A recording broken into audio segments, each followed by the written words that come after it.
The struggles that we face, it's not that they just go away all on their own. It's not like some TV evangelist says, send me $50, I'll pray for you and everything will be perfect, because that's not how it works. But what God says is, even in those moments that are not perfect, even in the midst of the storm, I will walk with you. I tell you what, I would much rather be walking through the middle of the storm next to God than be laying on the beach in the sun separated from Him. How awesome to know that we get the opportunity to rejoice even in difficulty. Megan and I, we'd combined cars, and so on the way from where we were eating dinner to go get Megan's car to head back, because I'd just driven over to meet her after work. In the process of doing that, we got some message from Megan's folks. Hey, how's Chad's family doing with the storms, that kind of thing? And we began to check in. Some of you may have seen on national news that there was hail that dropped in northern Illinois, stretching over into northwest Indiana, that looked like a Nerf football. I mean, it was like that big. It's the largest hail ever recorded in the state of Illinois. I found out you can only measure hail by the shortest diameter through it. Okay, so if it's oblong like a football, if it's 8 inches by 5 inches, you can only count it as 5 inches. All right? Don't know who made up the rules. Somebody made up the rules, all right? And in the process of doing that, they had verified hail well over 5 inches around. Entire parking lots of people that were working in factories, thousands of cars that didn't have a single piece of glass left in the vehicle. Vehicles that looked like a group of folks had just come in and taken sledgehammers to them, that kind of thing. Just unbelievable devastation. So if that wasn't bad enough, then the tornado touched down. Now, I moved here from the Kankakee area. Bradley Bourbonnais is the area that the church that I came from started in, and then we purchased a building to the south side of Kankakee, Illinois, in a little area of the community called Aroma Park. And that's where the tornado came down. And it came down first as a funnel. And then what happens is, as that funnel moves down to where the big part of the funnel comes down closer to the ground, and then it starts to move, it forms what they call a wedge tornado. Just imagine a big wind bulldozer. That's what a wedge tornado is. And that wedge tornado came through. And it went south of where my family lives. It went north of where Megan's family lives. And so all of our family was safe. At the time, we didn't even think there were any fatalities. Turned out there ended up being one fatality there in Aroma Park that they found just a few days later. A couple fatalities over in northwest Indiana. And I was talking to my sister later that night, and I said, hey, have you heard anything about Journey? Journey's the church I came from, right there in Aroma Park. And she said, we haven't heard anything yet, but they had a friend that was right there and close by and everything. And about 2 hours later, I got a message from my sister. Journey's a total loss. And I was like, what do you mean, right? It's this big old A-frame building. I got to show some of the members of the worship team up there this morning. Big A-frame building. You can put about 325, 350 people in the sanctuary. Tornado lifted the entire A-frame up off the supports and moved it. Ripped the entire roof off of the educational space, toward the rubber roofing and most of the timber off of the other wing of the church. The church was filled with inches and inches of standing water. It was just utter devastation. And as I began to see the pictures, I was just kind of taking it all in. And I have dear friends that are still there at the church and worshiping every week. John and Rachel Phil. John's the worship pastor. They've not hired in a full-time lead pastor since the time that I left. And so John and Rachel in that role have been filling a lot of the the administrative leadership and things like that go on at the church. And I was able to reach out and make contact with them, say, hey, please let me know if there's things we can do and all that kind of stuff. And you could just tell they were still in shock from all of it.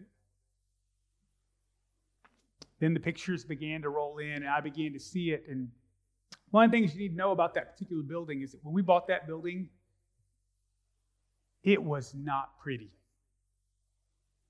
There was roof falling in. The sanctuary had leaked so bad that there was mold growing on the pews. So the very first thing we had to do when we came in is just rip it all out and take it out.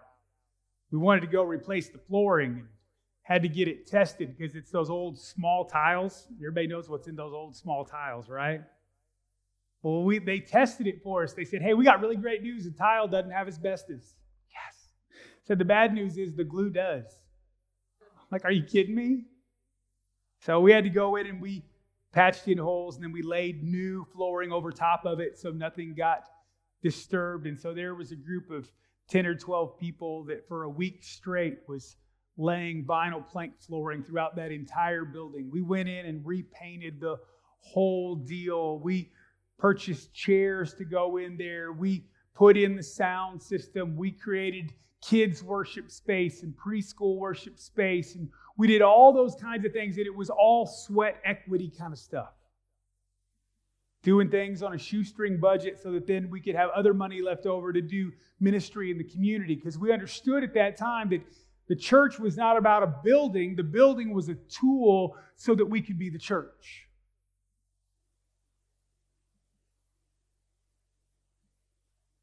Megan and I got married in that church. And now sometime in the next few weeks, that church will be bulldozed to the ground.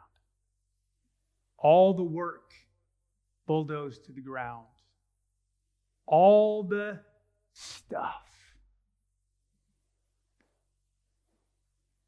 You rejoice in this, even though now for a short time you will suffer grief in various trials. Okay, God, I'm going to suffer grief. I get it. I understand it's going to be hard. It's going to be difficult, but at least give me the why. And here's what I love. So that the proven character of your faith, more valuable than gold, may result in praise, glory, and honor at the revelation of Jesus Christ. Though you have not seen him, you love him. Though not seeing him now, you believe in him, and you rejoice with inexpressible and glorious joy because you are receiving the goal of your faith, the salvation of your souls. Here's what I want you to know. I want you to know that that church does not stop when a building gets bulldozed. If a hurricane came through here this year and took out every building we've got, it is not the church. It's full of memories. It's an incredible tool that God has given us to bless our community with and for us to use as we attempt to make disciples and reach families and all that kind of stuff. But I want you to know that there are times that we face trials, and we sang about it today. There's some of us here today that are facing our own trial. It may not be like a tornado in physical form, but it may be like a tornado in emotional form. We sang, look, depression. Man, if we allow God to come into our life and radically bring us from death to life, he has promised us that it will flee. The struggles that we face, it's not that they just go away all on their own. It's not like some TV evangelist says, send me $50, I'll pray for you and everything will be perfect, because that's not how it works. But what God says is, even in those moments that are not perfect, even in the midst of the storm, I will walk with you. I tell you what, I would much rather be walking through the middle of the storm next to God than be laying on the beach in the sun separated from him. Though you have not seen him, you love him. Though not seeing him now, you believe in him and you rejoice.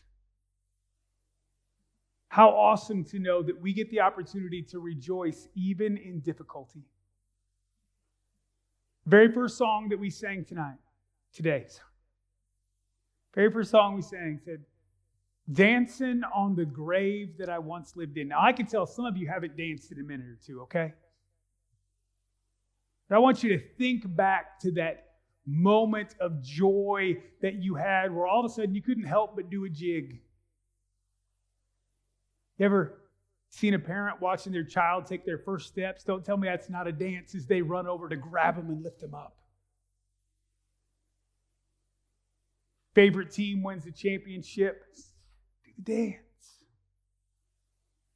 I want you to know we are not held by death anymore.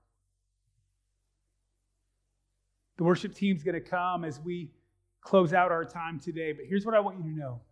The reason we have hope is because of God's goodness in our life. The reason we have hope is not because of buildings, not because of structures, not because of institutions. The reason we have hope is because of Jesus and Jesus alone. And Jesus loves you so much. He loves you so much here today in this moment that he doesn't want to see you left in a place of death. See, we think about going from being bad to getting better. That's not how God looks at it. He looks at it as being spiritually dead or spiritually alive. It's one or the other. And maybe you're here today and you're struggling with that. Maybe you're here today and you're not exactly sure what that means in your life. As we sing this final song, I would love for you to come find Pastor Allen over here. Just say, hey, can you help me understand what that means?